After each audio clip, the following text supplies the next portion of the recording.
You're listening to the Yeshiva of Newark at IDT podcast. I'm your host and curator, Rabbi Avraham Kivelevitz, and I hope you enjoy this episode. Clear the aisles, the Projectionist, Semicha. Hi, I'm here with Kolakowski, who is on. What highway are you on, Yitzchak, there, driving through Connecticut into New York State? Well, I'm already on the 17 in Middletown, New York, so I'm only about 40 minutes less from home. All right. Well, on the highway there on a cold, rainy night, and I guess what most people would here, it's ice, very dangerous road. So yes, so we're going to be very careful about what we talk about. But we're going to talk about two films that I don't think they make the great category, but definitely the interesting category. And this film that I want to talk about is a film that, for some reason, I couldn't stop watching it because I felt it was somewhat the story of my family in a way. Not in terms of the plot of what actually happens, but where it began. The name of the film is The House on Telegraph Hill. It's a 1951 film that was directed by Robert Wise. Now, Robert Wise eventually, of course, becomes a world-famous director, directing a West Side Story. And I think he directed, the first Star Trek film as well. But he was quite well known as and he got his start, Yitzchak, and we talked about this off pod. He got his start as an assistant to Val Lewton.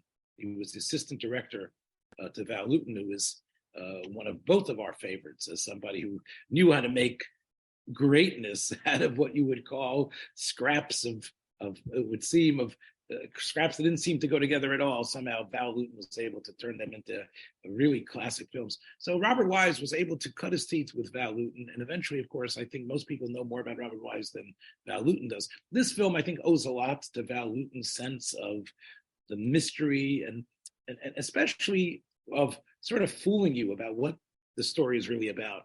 And I think what Val Lewton did was, and a lot of it was based on the advertising and what the studio heads wanted, was, this is going to be a film about zombies. But of course, it was really more about a psychological. For example, I think I Walked with a Zombie is really more about of motherhood, about a story of a child and its mother.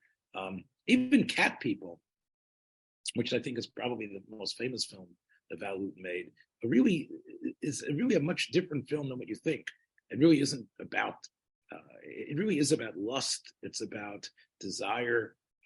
It's almost like, you think this is your typical horror film with a monster that's going to scare you. It's really about something else altogether. I think that's part of what Val Lewton did. I don't know if Robert Wise is as subtle as that, but in this film, you really aren't sure what it's about.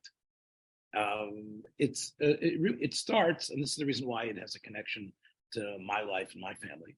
It starts as in a voiceover in a concentration camp. Now, the voiceover is provided by Valentina Cortez, who was an Italian actress. Started off very young in films. I think Fellini and others might have used her as well.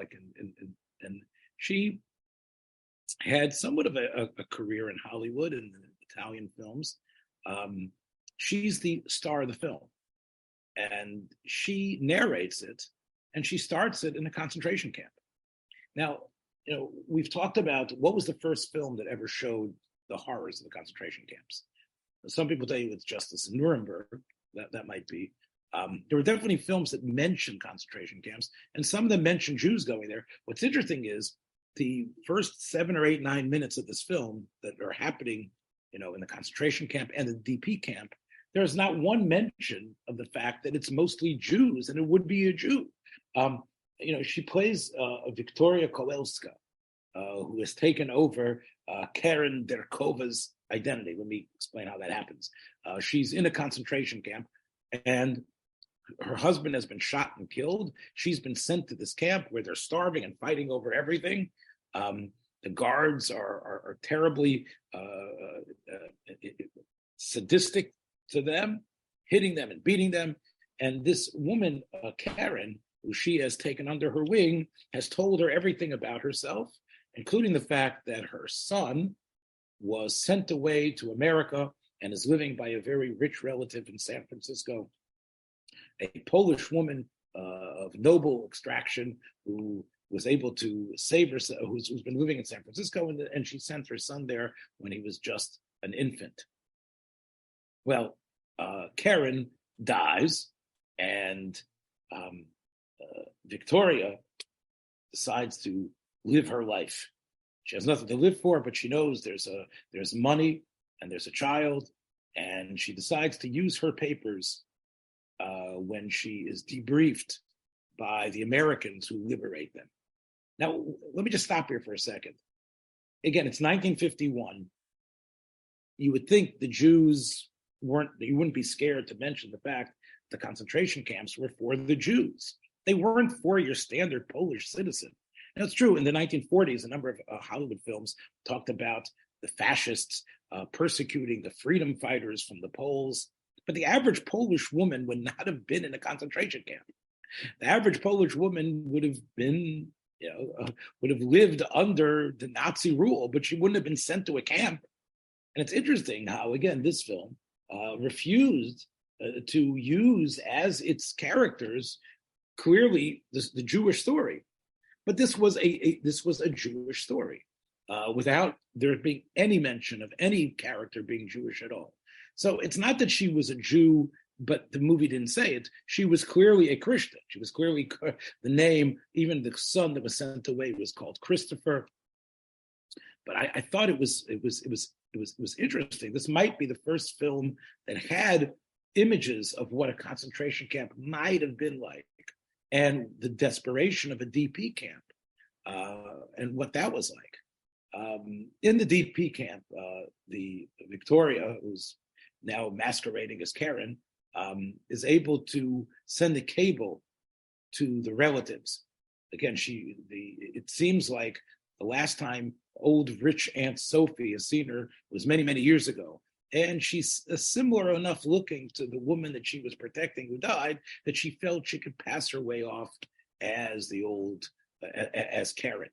Anyway, it turns out that she has to spend a number of years in the DP camps. Let me just take a little aside here and say this is really very similar to my parents' story, who it took years to be able to be accepted into the United States. My mother, who I think bears somewhat of a striking resemblance to Valentino Cortez. I'll show you images of them both.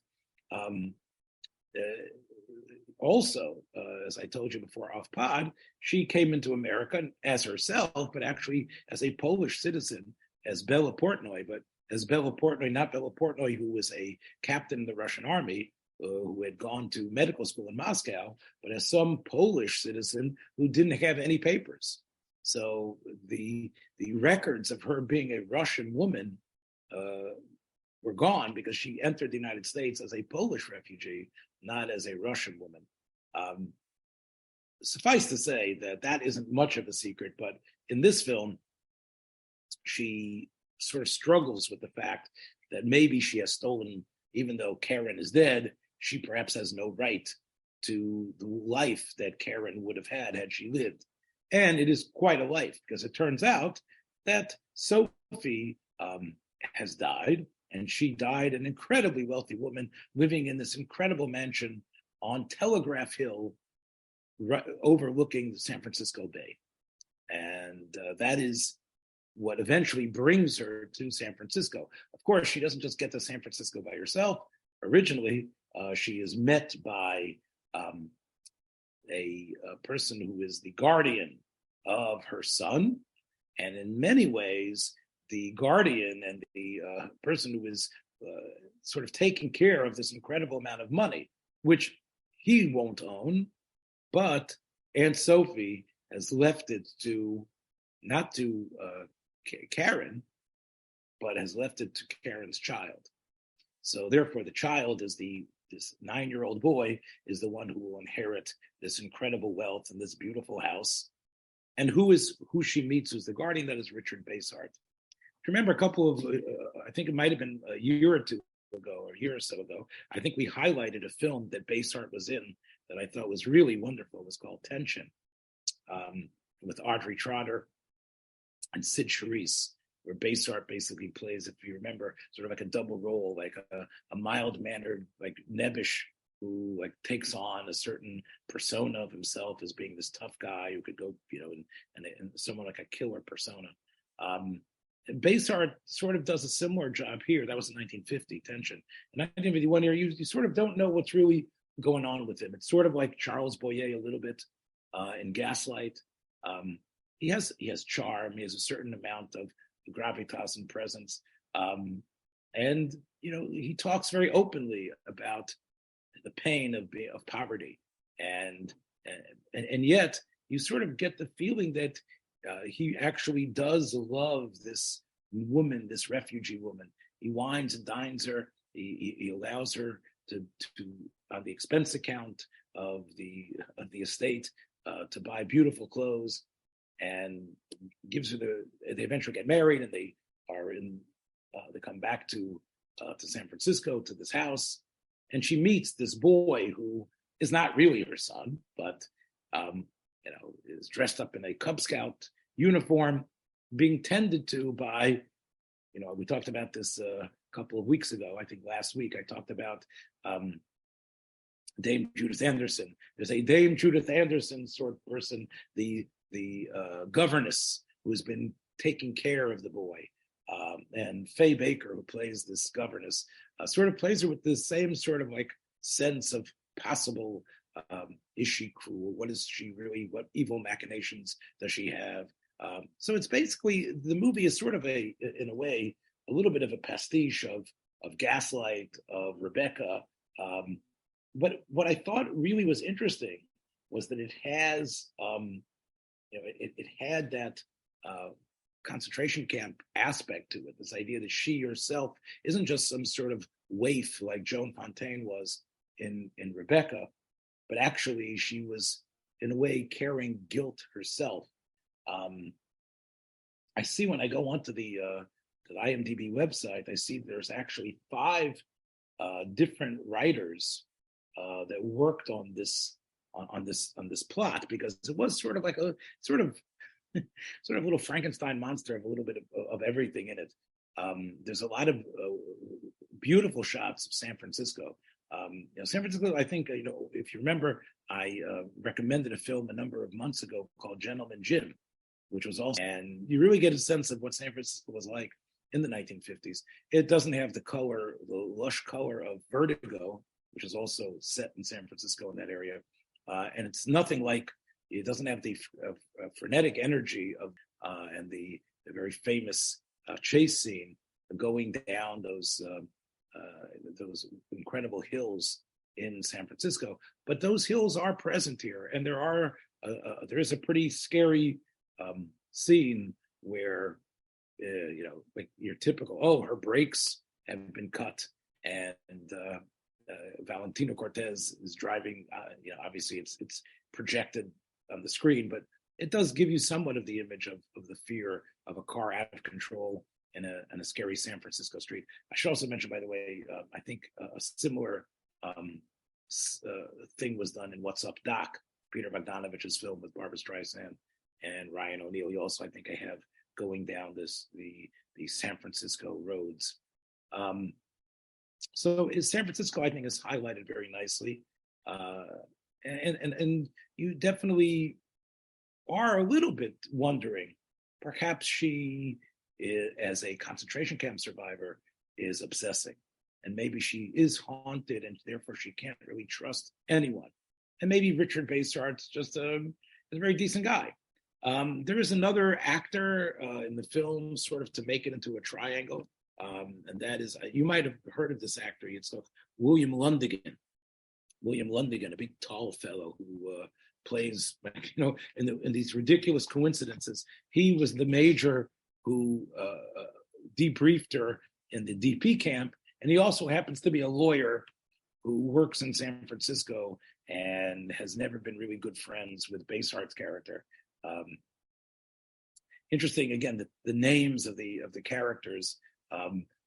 Baysart's character is called Alan Spender, somebody who's just been waiting for money to, and here she is married to him, and well, who knows?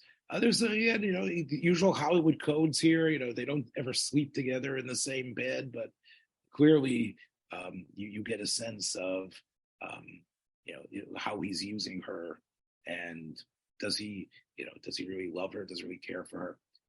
But again, to me, the appeal of the story, the child actor who plays the 9-year-old boy, again, is very forgetful in his role, but there is a sense of dread that the film, I think, is able to successfully elicit about, is the boy in danger? Is she in danger? I think as it becomes obvious that it isn't just in her mind, I think the film sort of becomes extremely predictable about what is going to happen. However, I should say the final couple of minutes do pack a little bit of a surprise about what really is going to happen.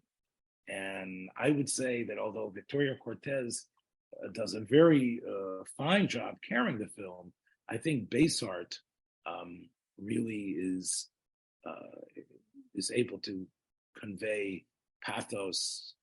He's not your typical villain. He clearly is a person with a lot of issues, and I think Baysart was able to give that over well. Again, I of course remember Richard Baysart when I was growing up. Gets from A Voyage to the Bottom of the Sea, where he was, I think, the commander of the submarine. He was on that program for a number of years, and I always really just thought of him as a very wooden actor. And I see that that's not really the case. I think that when he broke out, his breakout films in the late 40s and early 50s, I think really bespoke of a person of substance, and somebody I think that, I don't know if he ever really reached his potential in Hollywood, but I think this film, plus tension, the one I mentioned before, I think really highlights him in a very good way. And I think therefore, it's definitely it might be the first concentration camp hero film, but I think it's also, even without that, I think it keeps your interest, and despite the aspects that seem to be Yitzchak, I know you have one of your favorite directors, probably in many people's mind, the sort of like the Yoreh Sharuchni of Val Lewton, one of Roger Corman's gems of 1963, X, the man with the X-ray eyes. Again, it's so laughable, but yeah. So why don't you said you've been waiting for years to see it, and now that you've seen it, you really liked it. Yeah, the title kind of sounds a lot more schlocky than the movie is. I mean, it is a schlocky movie, and it is very exploitation type of a movie. I remember when I was a kid, I had a VHS tape of a certain movie, Reptilicus, which was actually a Danish movie, if I'm not mistaken, that was dubbed into English. Very horrible. Probably one of the worst monster movies ever, but still a lot of fun for fans of those type of movies.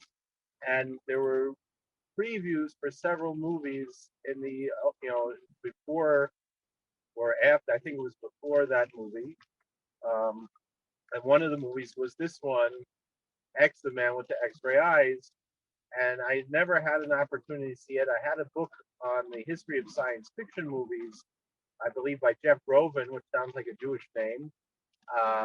And he spoke about this movie, and he had some admiration for the movie. And finally, this last Motzei Shabbos, now that Shabbos is over early, I could watch Svengoolie, and that was the feature on Svengoolie this week was X, the man with the X-ray eyes.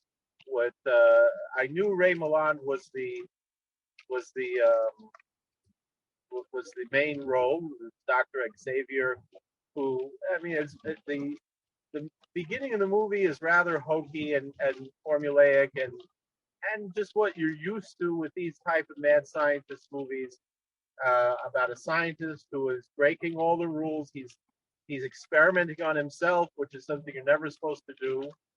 But because he didn't have anyone else to do the experiment on, he didn't trust anyone else. By that wonderful Jewish character actor, Harold J. Stone, right? As I think is his doctor buddy who tells him, this is something you shouldn't be messing with, right? This is you're going too far, right? Well, there's two issues. One is that the bigger issue, I think, for him is that he's experimenting on himself, and the other side is that they don't have the funding. I think one of the people in the boardroom, they have a scene from the boardroom discussing the funding, and more than halfway through the movie, probably the climax of the film, is that he kills this friend of his who's a scientist, pushes him out the window when he tries to stop him from experimenting on himself, and he gets very angry. And it reminds me somewhat of Claude Rains in The Invisible Man, the same type of trope where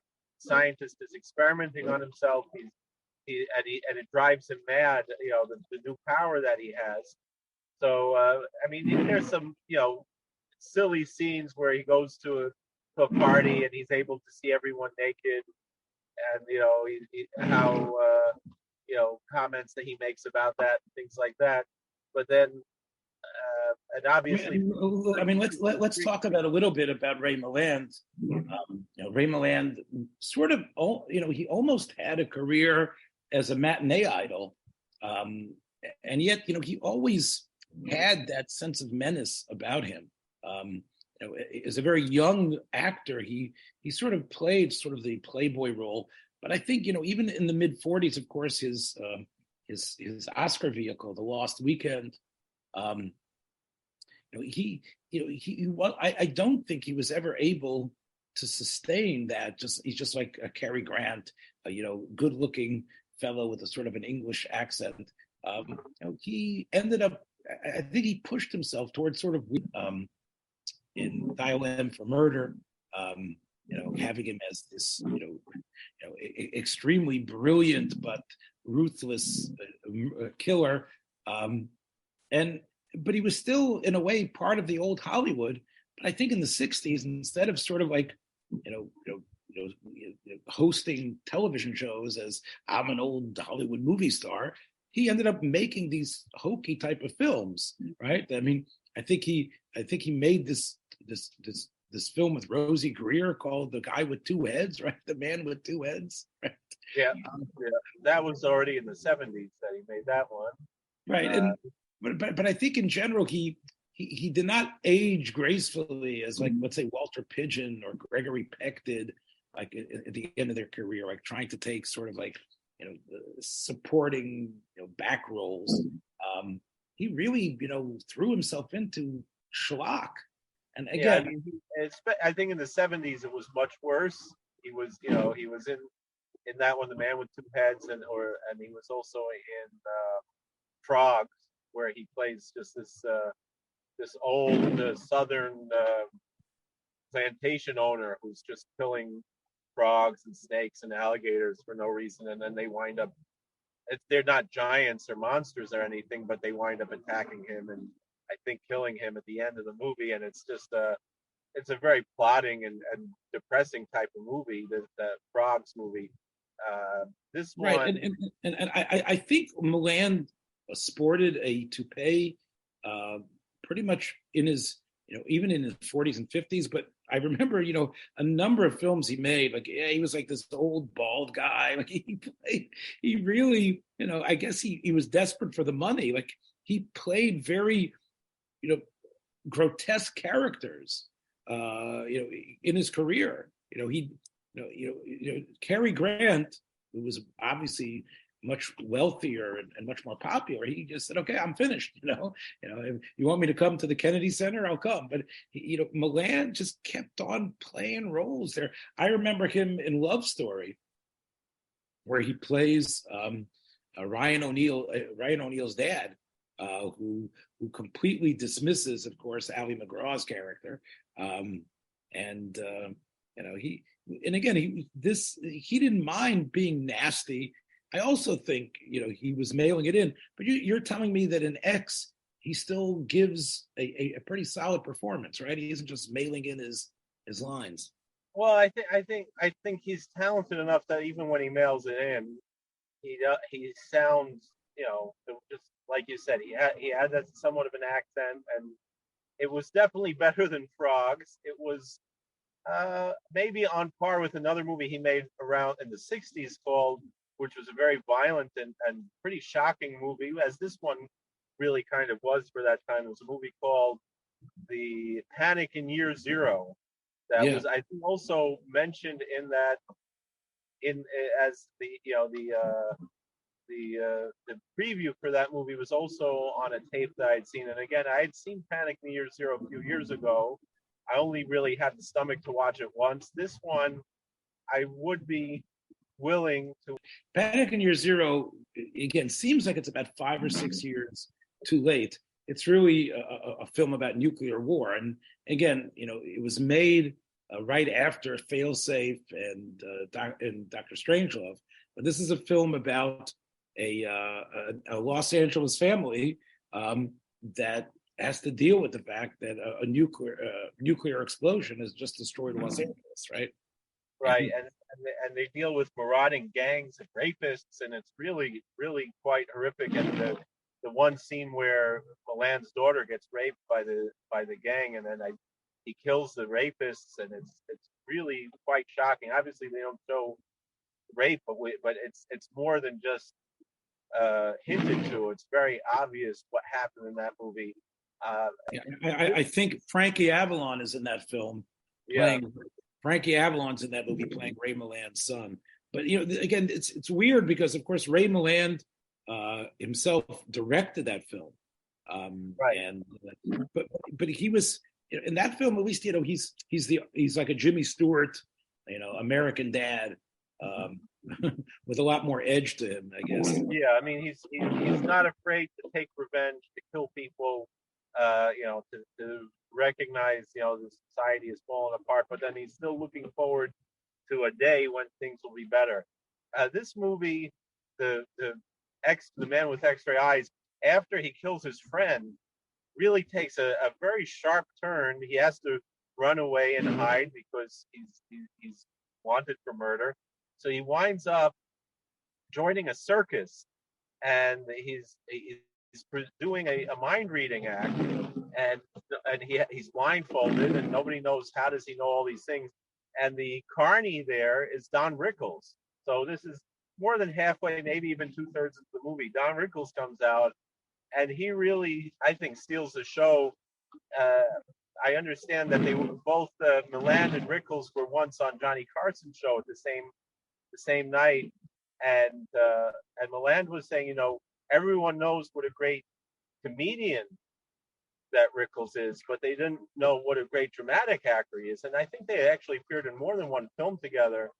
And this role, obviously, he's a comedic type of character, but he's not a comedic character. He's more of a, he's in a way he's almost like the fool in King Lear, that is more he's somewhat conniving, and he's a wise character, but he's not such a good character. So in other words, he's able to strip away the pretentiousness that Dr. Xavier, Ray Milland's character, has, and to really get to the heart of things about what's really going on.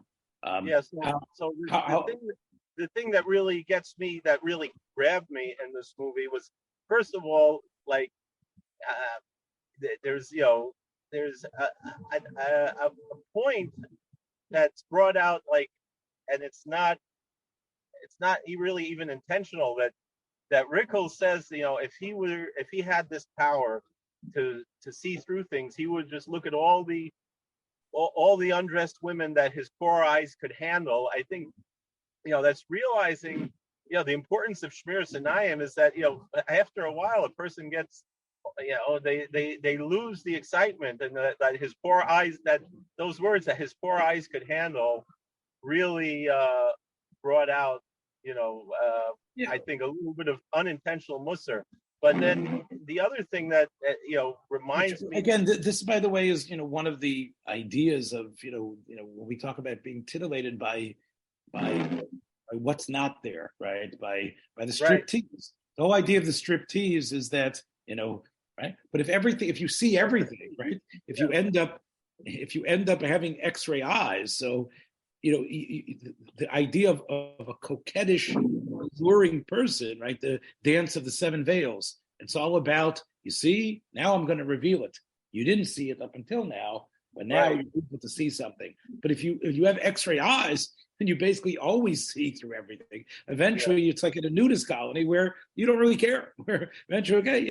Examine here is that when he realized he needs to make money to continue his studies, to continue his experiments, and Rickles comes up with an idea. He said, we're going to go into the city, rent a little place, not advertise, just word of mouth by the poor people, and we're not even going to charge money. We're just going to take whatever donations we receive, and he's going to be this healer.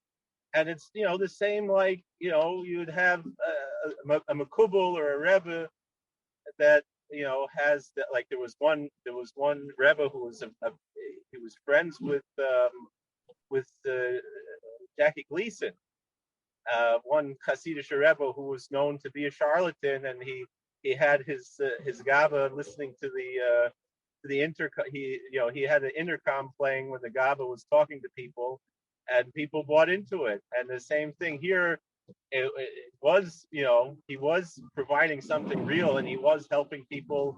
And he was a doctor also, so he was able to actually know what was wrong, to heal people, to know exactly what to do, and that those scenes where at Don Rickles is kind of the gabbai in the waiting room, saying you'll get your chance to see the healer, just wait your turn.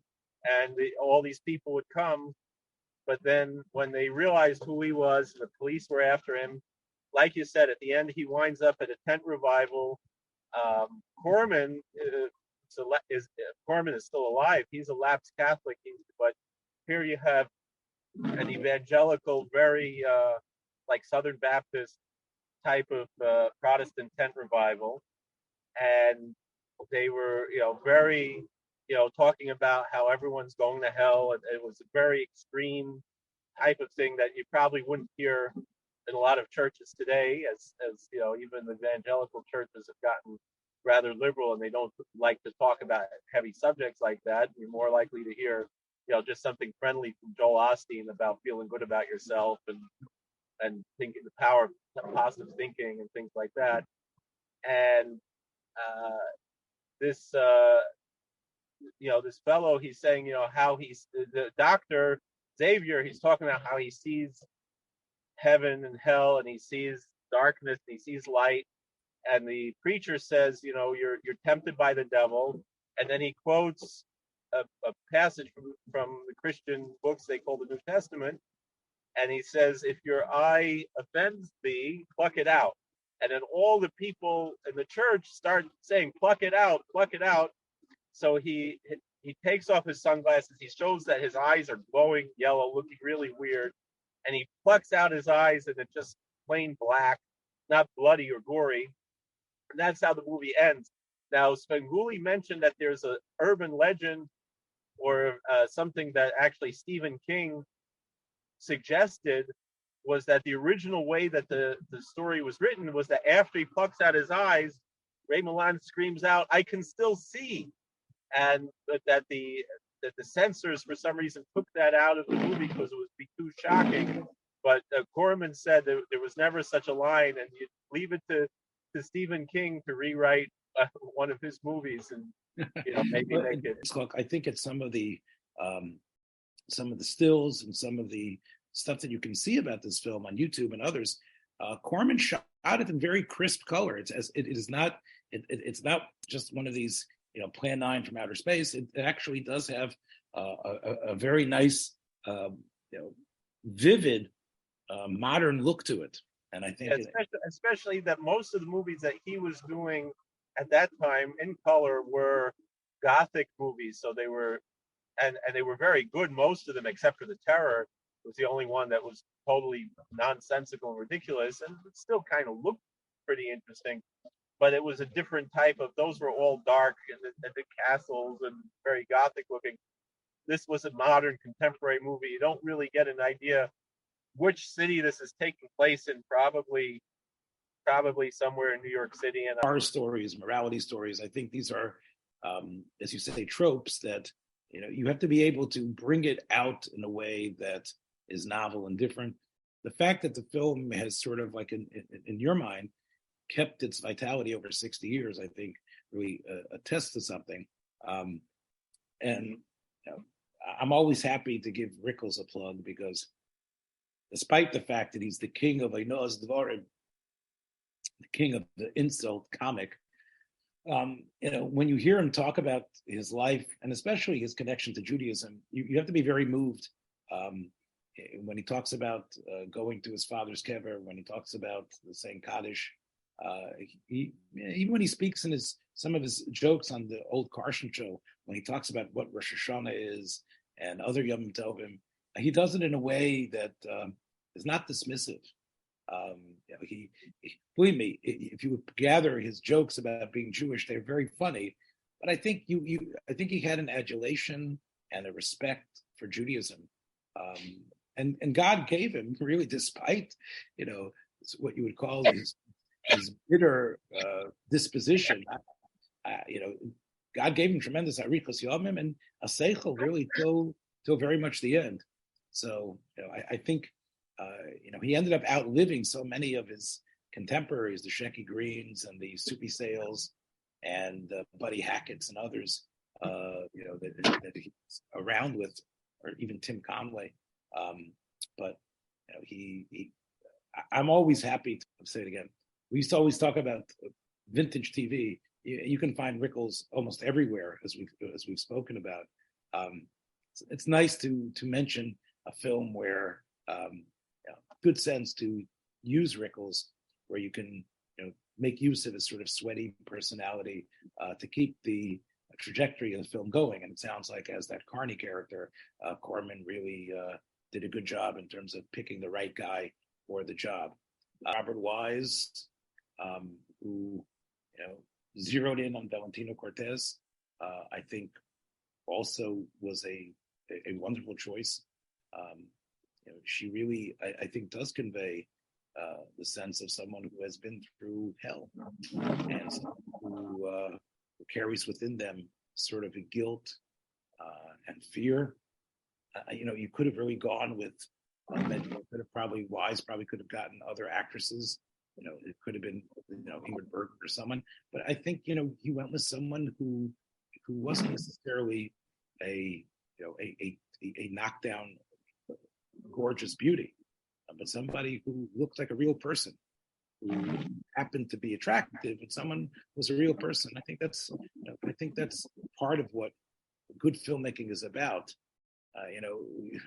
Obviously part of it is the escape of the film, and but as when we talked about Cary Grant as Dr. Pretorius and people will talk, and I mentioned how weird that was. I think having a aging Ray Milland, and sort of like Richard Basehart is not a matinee idol. I think these films, when those type of real human emotions are able to be exhibited by people who in the audience, I can relate to that, and I think that's really sometimes the strength of the film. It doesn't have to be type of obvious. What is it that we lust for? What is it that we want? What is it that we think we need? And how our ambitions can sometimes really get the better of us, and how we could perhaps come to terms with sometimes acting in the worst way.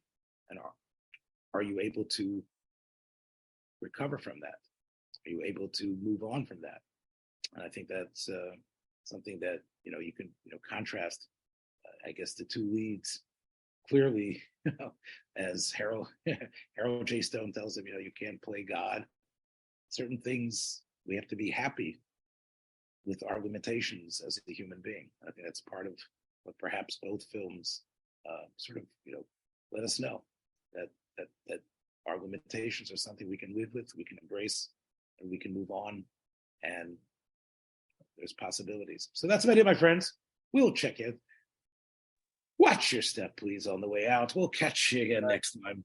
Don't hit a cow. Thanks for joining us for another episode from the Yeshiva of Newark at IDT Podcast. Be sure to subscribe on your favorite podcast app so you don't miss a single episode.